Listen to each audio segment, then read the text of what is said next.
Welcome, students of B Civil, for the subject Advanced Concrete Technology, Unit number 4. Unit 4 includes historical development of fiber reinforced concrete, properties of metallic fiber, polymeric fiber, carbon fibers, glass fibers, basalt fibers, natural occurring fibers. Also, it includes interaction between fibers, interaction between matrix, that is uncracked matrix, interaction between matrix, cracked matrix, basic concepts, mechanical properties, that is tension, and another mechanical property, that is bending. Now we will see interaction between the fibers, interaction between matrix and cracked matrix, interaction between matrix, cracked matrix. So first we will see interaction between the fibers. As a result of the setting and hardening process, physical and mechanical properties of concrete develop with age. At the early ages, between 2 hours and 10 hours, chemical processes such as cement hydration and physical phenomena as settlement occur, producing water displacement and hydration product displacements, which in turn produce new water displacements.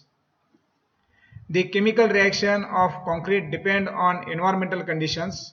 The macroscopic effect of cement hydration consists on the change from plastic to rigid behavior, a dimensional change due to autogenous shrinkage, and the development of mechanical properties. It has been proved that the mechanical properties evolution and the cement hydration rate are related. After 10 hours, a maximum value of rate of heat evaluation takes place and a change in the mechanical behavior has occurred, reaching a minimum value of tensile strain at failure. Therefore, before 10 hours of age, this value decreases, and when longer time has passed, the value decreases. Considering the mechanical parameters evaluation, Young's modulus has been applied first, then the tensile strength, and later the compressive strength. The water movements through the concrete matrix at early ages also determine concrete behavior, depending on the ease of water displacement in relation to solid particles and the bonding stresses. The main macroscopic effects of water movement are early age drying shrinkage and a loss of mass due to evaporation.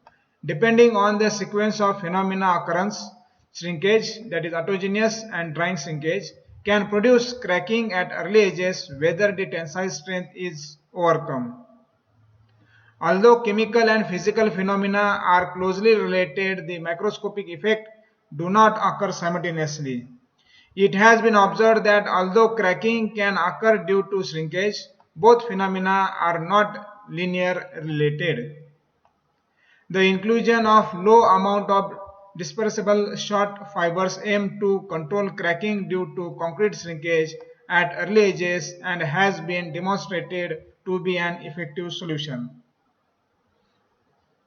As the amount of fiber incorporated is very low, around 0.1% volumetric fraction, that is VF, it cannot be considered as a microscopic mechanical reinforcement, but a local reinforcement which acts after concrete matrix crack.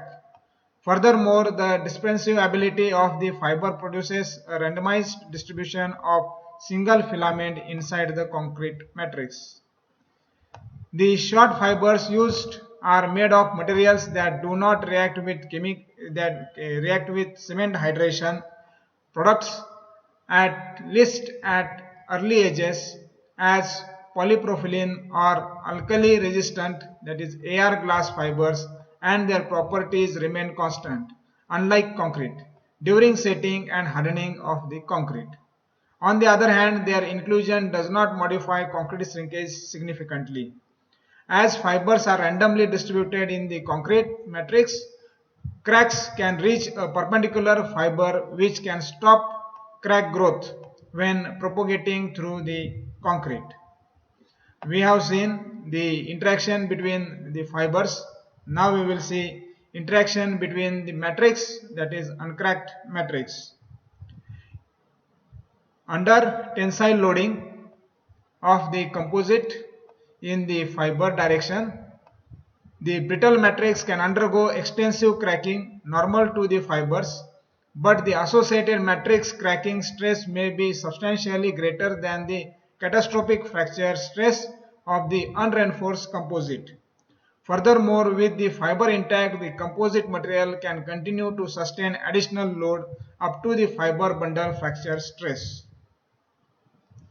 In case of bonded fibers, the matrix cracking strength will depend on the debonding toughness of the interface. In the presence of sufficiently high debonding toughness, the first matrix crack will propagate in the manner distinguishable from that of the non-slip frictional case as shown in the figure. So this is the figure where no slip, no debond is there.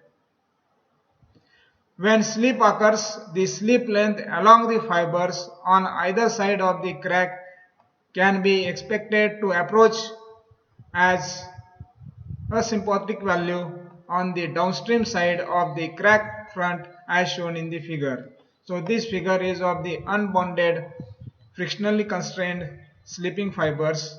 This LS is the fiber slip length.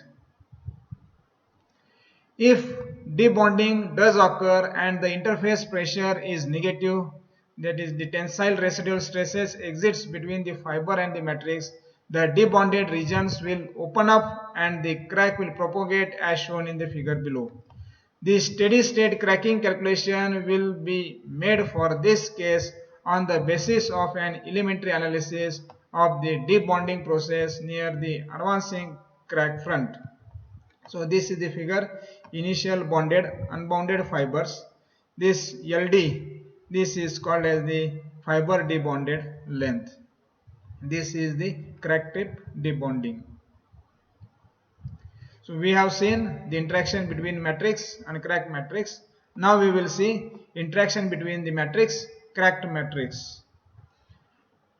The understanding of the axial tensile behavior of unidirectional concrete composites is as follows.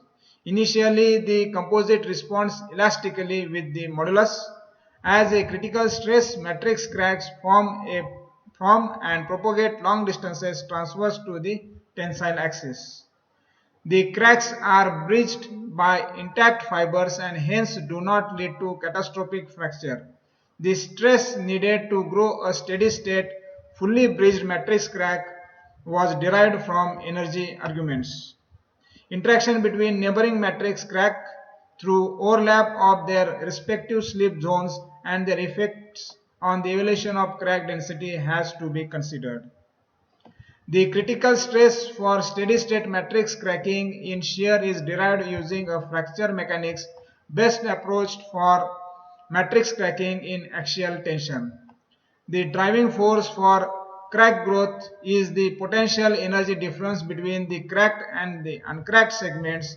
Crack growth occurs when this energy difference is equal to the fracture resistance. Computation of the potential energy difference requires stresses in the upstream and the downstream locations with respect to the crack tip. The fibers are assumed to be frictionally coupled but initially unbonded from the matrix, that is the interfacial toughness is 0.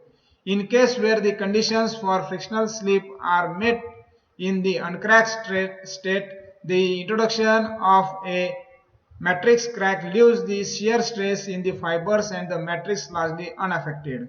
However, the presence of the matrix crack creates axial tension in the fibers and axial compression in the matrix.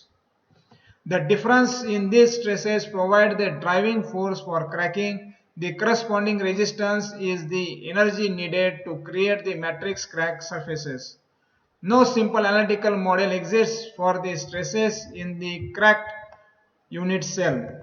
Consequently, finite element simulations are employed to establish the form of the dominant stress components for cases of practical interest, and in turn to develop approximate analytical solutions for the stress components. Finally, we note that if the composite is unslipped prior to cracking, as in the case of initially bonded interface with non-zero deep bonded toughness, crack growth is driven by yet another energy, notable that resulting from the difference in the shear stresses in the constituents between the unslipped and the slipped states. This energy is proportional to the length over which antisymmetric slip persists after cracking. In this scenario, the crack growth resistance must also incorporate the bonded toughness. This contribution is proportional to the deep bond length. So we have seen interaction between the matrix, cracked matrix. So these are the YouTube links available. First is the post-peak response and fiber reinforced concrete. Next is how to mix fiber reinforced mortar, SBR mortar. Next is the fiber reinforced concrete notched beam flexural test. Another is the fiber reinforced concrete. So we have seen interaction between the fibers, interaction between matrix, that is uncracked matrix, interaction between the matrix, the cracked matrix. So unit 4 includes historical development of the fiber reinforced concrete, properties of metallic fiber, polymeric fibers, carbon fibers, glass fibers, basalt fibers, natural occurring fibers, interaction between the fibers, interaction between matrix, that is uncracked matrix, interaction between matrix, the cracked matrix, basic concepts, mechanical properties, the tension, and another mechanical properties, that is bending. Thank you all students.